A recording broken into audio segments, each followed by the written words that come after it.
No, great to be here. My name is Cole Cook. I am on the Planning and Insights team at Core Software. For those of you who aren't familiar with Core, we work with over 900 brands, rights holders, agencies around the globe to help them manage and measure their sports partnerships. So if that sounds interesting to you, you want to prove some ROI for your CMO, just be sure to find me after. But joined here by Bridget Sponsky. I'll let her give herself an intro. Hi guys, I'm Bridget Sponsky. I'm the Executive Director of Brand and Sponsorship Marketing over at Ally, and I've been with Ally for 16 years. I actually came over to rebrand the company from our GMAC legacy 16 years ago, so it's been quite a journey and it's been really exciting to see where we've taken the brand.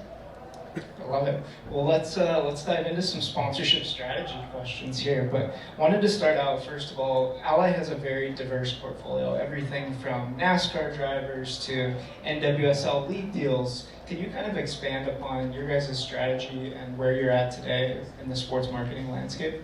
Yeah, I think before I do that, I'd give a little bit of background on who Ally is and kind of the why behind the strategy. But we were the first digital-only bank, and we were launched when the iPhone was just making its debut.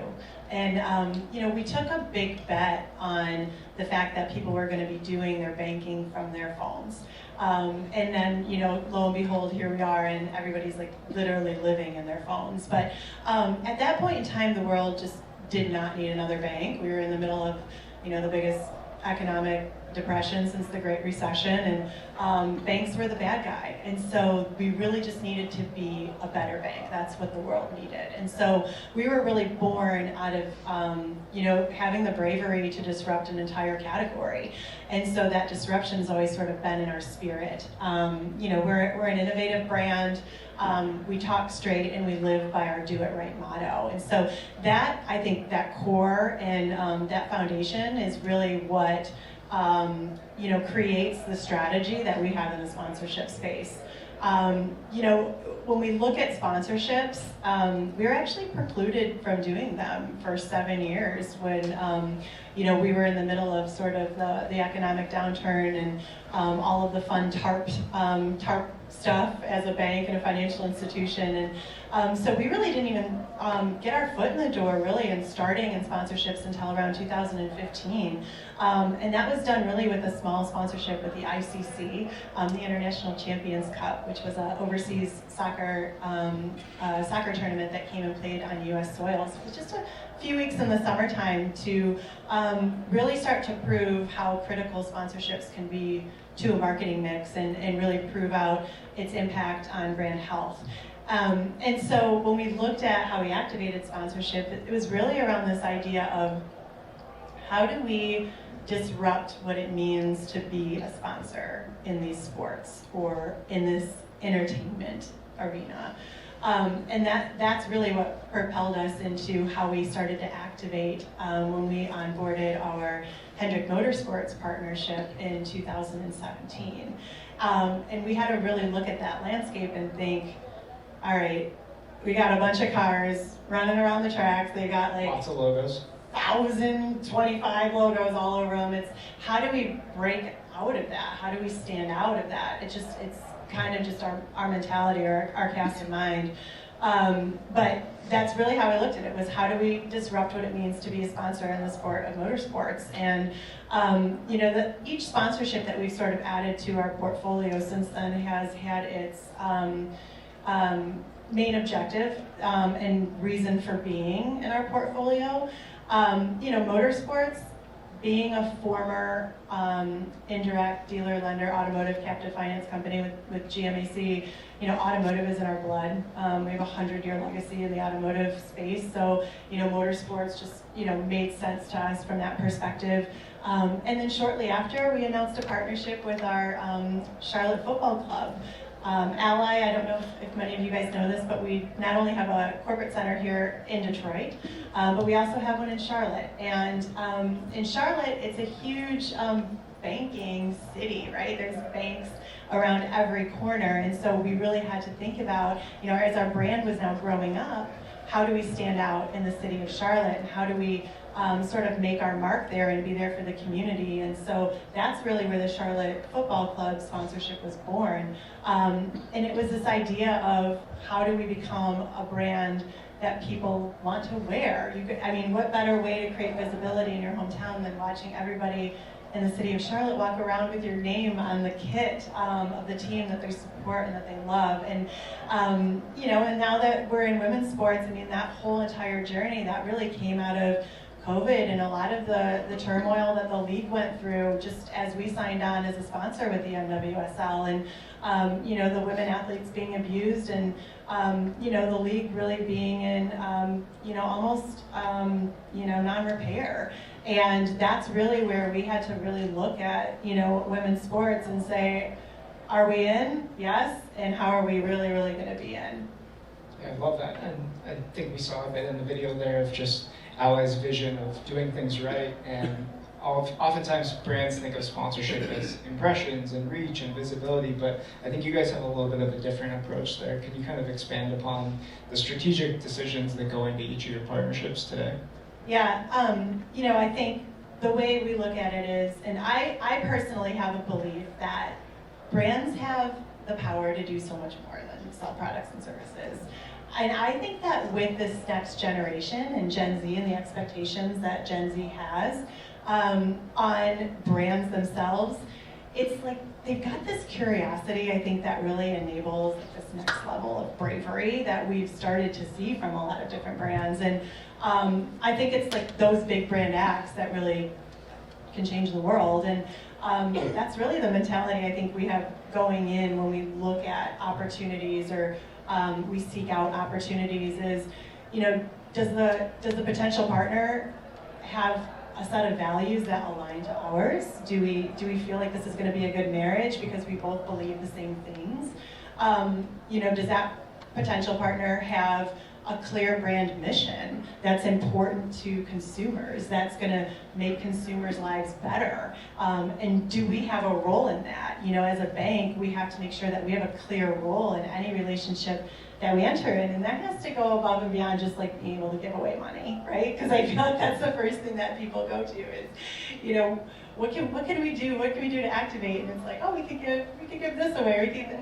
That's not really what we want to do. I mean, as a bank, we have the responsibility to positively affect the trajectory of people's financial lives, and so that has to happen with deeds over words and impact over assets. So, we really look at those opportunities too. It's not just the assets that come with the contract, it's what kind of impact can we make together and can we change the world? I love that. As an Ally high yield savings customer, it's a great interest rate for those of you that don't have a high interest savings account. No brick and mortar, all digital. It's awesome. But yeah, let's dive in. I know a couple of the other panels have spoken about women's sports, and you guys are certainly a leader and an innovator in that space. Can you share some insights and maybe some tangible outcomes or learnings that you've had, whether it's brand exposure, consumer engagement, brand health, or other metrics that you guys have seen with the NWSL partnership and some of the others that you have across the country? Yeah, let's talk women's sports for a minute. I'll go back a little bit. We entered into a partnership with the NWSL right around the time we were all sort of in lockdown. And nobody was doing sponsorships, nobody was doing partnerships. And one of the things we also look at when we think about potential partners is it additive to our portfolio? Is it diversifying our portfolio? Are we reaching new consumers or new audiences, and is it adding value to them? And so we entered into this partnership with the NWSL in 2021, and just months after we entered into that partnership, the league just started falling apart. The players were being abused, and there's all these scandals that were being uncovered, and here we are, trying to be in brand protection mode, and our brand is right in the middle of it as a big sponsor. And at that point in time, a lot of brands were pulling out and walking away and trying to hide, and that's not what the players needed at that point in time. And we talk about our roots and our values, but really, Ally was a purposeful name that we chose when we launched the brand. We wanted a name that meant something to people. And it's really rooted in a conviction that we believe that everybody is better off with an ally. And so we really needed to live up to that name. And so we didn't walk away. Instead, we doubled down and we did a partnership with the NWSL PA. And that was because we needed these players to have a voice. And these players needed an ally. And they needed someone who was going to be able to listen and then listen to what they needed so that we could make strategic decisions in terms of investment and how we could make sure that they had a sustainable league to play in. And so that, I think that was really what propelled us just really in terms of our journey in women's sports. And since then, it really forced us to kind of look at our own media investment, because what we learned from listening to the players too is, they can't get coverage. There's no inventory for brands to buy, and so we really kind of just kept peeling the onion back and digging into it and understanding it, and really uncovered this vicious cycle that we call it. And it really is based on the fact that media companies aren't covering women's sports because brands aren't investing in women's sports. And in turn, brands aren't investing in women's sports because media companies aren't covering it and there's no inventory. So it just translates to lower time, worse time slots, like lower viewership, lower pay for the players, and lower value for the league. So it's this vicious cycle that systemically needed to break. And so the only way it was going to break is if a brand or a media company blinked. And so we said, we've got to blink. And we took a look at our media investment, and it was way out of whack. We didn't even realize it because, as a brand, you invest in sports, and you don't really know where that goes most of the time. It goes mostly into men's sports, but it also goes into content and things like that you might not even realize where a lot of that investment is going. And it was really, really eye-opening for us. And when you realize that the biggest driver of revenue in sports is media, I mean, that is a huge challenge, and that's something that needed to be changed. So in 2022, we took a stance and we made a pledge that for every dollar that we invest in men's sports media, we would invest that same dollar in women's sports media, and that we would do that over the next 5 years. And the 5 years was actually very purposeful because we couldn't do it alone. We knew that we needed media companies to come to the table and offer the inventory for us to buy, because we didn't want to buy its time slots at 3 a.m. That wasn't going to do anything for our brand.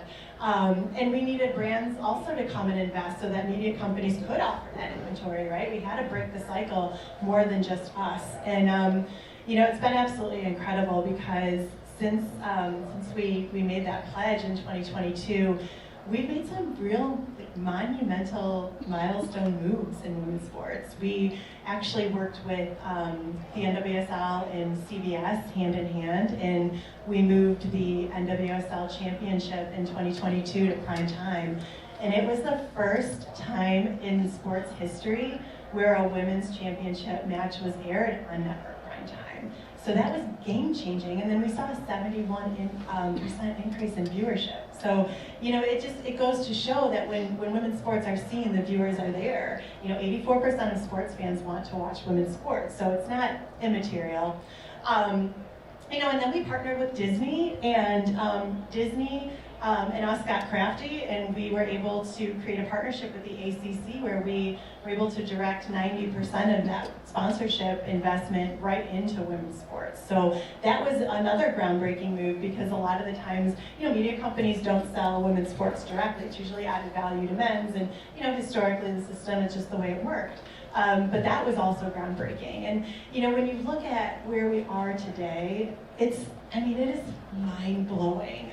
We're in this NWSL teams are begging for bigger stadiums and more television coverage, and kudos to you guys for kind of leading the charge there. It's awesome. And the team values are skyrocketing, and we're seeing the largest viewership that we've ever seen in women's basketball history, with the NCAA and the championship drawing more viewers to the women's than the men's, and Caitlin Clark has a whole other effect on it. That's the athlete role, right? It's crazy. I mean, it's definitely a movement. I don't think it's just a moment, but I do get asked a lot about whether or not it's just good to do. And our answer is always, it's not, it's good business, and we see it on our side. And just in the last 2 years, we've really seen double-digit growth in a lot of our brand health metrics. Our brand values increased by 30%. Our social sentiment and sponsorships is near 100% positive, which is astounding. And in a year where I'd say all but 4 banks really declined in terms of reputation, especially after the SVB collapse, we actually grew our trust by 10% year over year. So, making a commitment, being cemented in it, and being unapologetic in it is really driving, huge returns for us. It's so awesome to watch from the outside. Credit to you guys. But you mentioned Caitlin Clark. Obviously, she's the talk of the town and the media right now. But can you kind of walk us through the breakdown and how you guys approach maybe athlete endorsements versus a league deal? And then, I think in the Alex Bowman case that we were talking about, he's a NASCAR driver. You also have the NASCAR sponsorship. How those complement each other to drive values for Ally? Yeah, that's a good question, because I know a lot of the times we think about athlete sponsorships, especially in the NIL space. But I don't know that athlete sponsorships or NIL has really changed our strategy. I think what it's done is just given us more opportunity, because we'll still invest with whether it's leagues or athletes themselves or even creators that kind of align with our values and really represent us in the right way. But we align with these athletes more so to be able to listen to them, for them to have a voice in the process, to give them a megaphone, to make sure that they're talking about women's sports or promoting, new fandom. We get into a lot of our sponsorships for very specific reasons. Our partners over at NASCAR, one of our main objectives with our partners at NASCAR is really working to make racing a much more inclusive environment, because there's fans of all different backgrounds and different communities that love racing but just never felt like they belonged at a NASCAR race. And so, we really look at our markers as, are we helping NASCAR move the needle in that endeavor?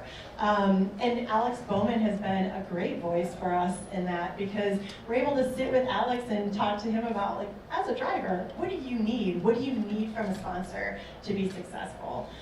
What do you need from a sponsor to bring more fans into the sport of racing? What is it, like, what's your point of view? And that's helped guide us strategically in how we invest and how we activate. But on the women's side of things, we announced Team Ally last year.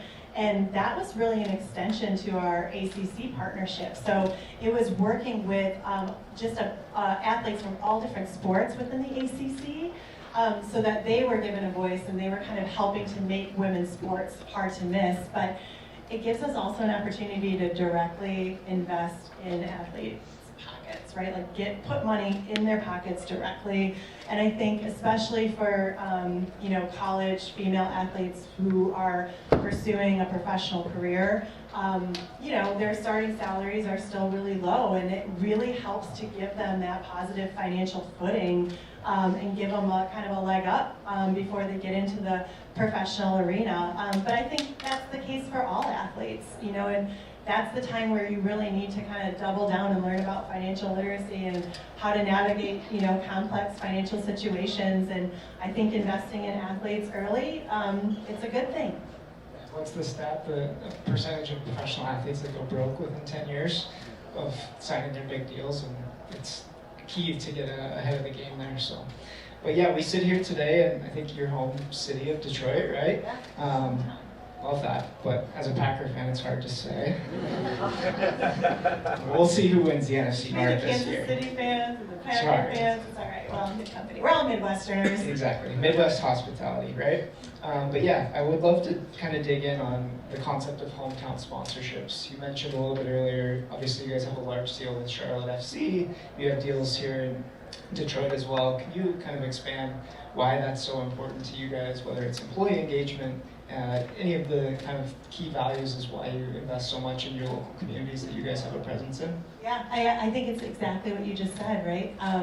We have, I talked a little bit about, we've got a 100-year-old legacy here in the city, and I don't think a lot of, people realize that because we're now Ally and no longer GMAC, and but those roots, they run deep, and this is a really, really important city for us. And a lot of us who are employees at Ally, we were born here and we grew up here, and this city means the world. So investing in here is it's something that I think is it's critical to the way we engage with our employees, but also to cement our footing in the city of Detroit. We actually do a lot of work with the Pistons here in the city. We're able to use that not just for employee engagement, but also for youth organizations and exposing them to sports early. And I think what is an interesting fact is that 94% of C-suite women played sports growing up. And to me, that's a really powerful statistic, because when you think about it, that's what sports does, is it teaches you all of the leadership qualities that you need, and how to be a member of a team, and what your role is on a team, and why that's important, and how to win and lose with grace, and how to motivate yourself and how to motivate others. It's just, sports is such an important fabric of developing character as a leader. And so I think exposing, our youth in the community and this younger generation of sports is just so important, and we do a lot of that through our hometown efforts. And we have a huge footprint in the soccer space, not just with our Charlotte FC partnership, but also with the NWSL and the players, and I think all of the movement that we've seen in the soccer space in general. But we thread that through what we do in our communities. We have a partnership with the Detroit City Football Club and the Flint City Bucks. So, really making sure that we're taking a lot of our national platforms too and bringing them into the local level so that everybody feels the love and everybody's feeling the benefit of that. That's awesome. And I think you stole my notes, but it's a perfect segue into, you guys have a really cool partnership with Wrexham and what that has exploded into. Can you kind of tell the audience a little bit more about that and how that come to be? Are you guys familiar with Welcome to Wrexham? Yeah. So this is a really fun one, and the cool thing about it is Wrexham, they actually reached out to us, and in the meantime, we had our eye on them for a really, really long time. I'm a huge fan of the series, and kind of watching the team grow, especially with Rob and Ryan. But the women's team was sort of prominently featured in a few of the episodes, and we were like, oh, they got a women's team. I mean, how cool would it be to try to do something really neat with them? How can we think about it in a way where we converge sponsorships with this new way of buying media and integrating our brand into something that could be really classic but really true and core to who we are? And so it just was kind of like this opportunity we knew was there, and we just had to figure out how to make it work. And it was tricky. It was tricky because we're a US-based brand and they're an overseas team. So I think really thinking about what is the right way to align with the women's Wrexham team in a way that's actually going to also provide value, not just to women's sports, but also to our consumers here in the States. And so where we landed was sponsoring their US tour. So we're going to be doing that this summer. So there's going to be a lot more to come, and I think some more announcements in the hopper. But Ryan and Rob have been personally invested in this partnership, and it's been really, really fun to see it come to life. If you haven't seen their socials, check them out, because they're always good for some really big laughs, but really, really smart in the way that they do it too. So yeah, it's an exciting one for us, and I think it's a testament to how we've got to think about sponsorships in a different way, because it's not just about assets that come with the contract, but how can you extend that into different mediums and reach a much bigger and broader audience that, in a way that nobody else is really thinking about.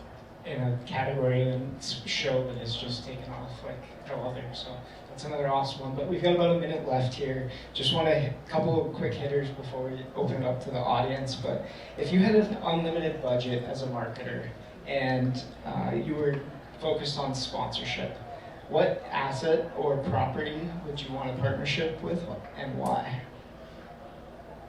You can Taylor Swift Eras Tour? That's a good one. I haven't heard that before. Yeah, I don't know. Taylor's agent, if you're in the audience, you have a new financial partner. Yeah, I think that would be really cool. But I think, college sports for us is definitely an area of focus. I think college sports, just in general, the mentality of the players and, our brand values. I just feel like there's a specialness to it that feels like a good space for allies. So I think college sports is a good territory for us. March Madness would be absolutely amazing. We found some disruptive ways and around it, but I'd love to be like in it. So you and Joel should go to Applebee's and connect about that. But last one. Just what's one brand maybe outside of your category that you're kind of keeping an eye on for unique, creative, innovative sports partnerships or just marketing in general? I think it's the brands that are doing the work, like being brave and not just kind of pumping out campaigns. I look at Oreo, I think is a great example. I think they've been really brave just in terms of making sure that, they're pushing out the messages of diversity and inclusion and belonging and how important that is. I love it when Oreo launches a new ad, but it's always very celebratory, and I think it's, it's not just a one-time thing for them. But Dove, I think, is another really great brand. I think just the women empowerment in general, and kind of changing the narrative and changing the mentality and trying to keep girls playing sports is important. And all the brands that are investing in our women athletes. Gatorade. I think State Farm's been awesome, not just in the sports space, but I see them in the gaming space a lot. And I think gaming is a really interesting territory for Gen Z and this new consumer. And I think State Farm does a good job there too. I think they're pretty disruptive, and they think about how do they add value to consumers' lives versus just kind of like badging their brand on things. So yeah, a couple of good brands. Yeah, I love all those answers. We'll give it up for Bridget here. I think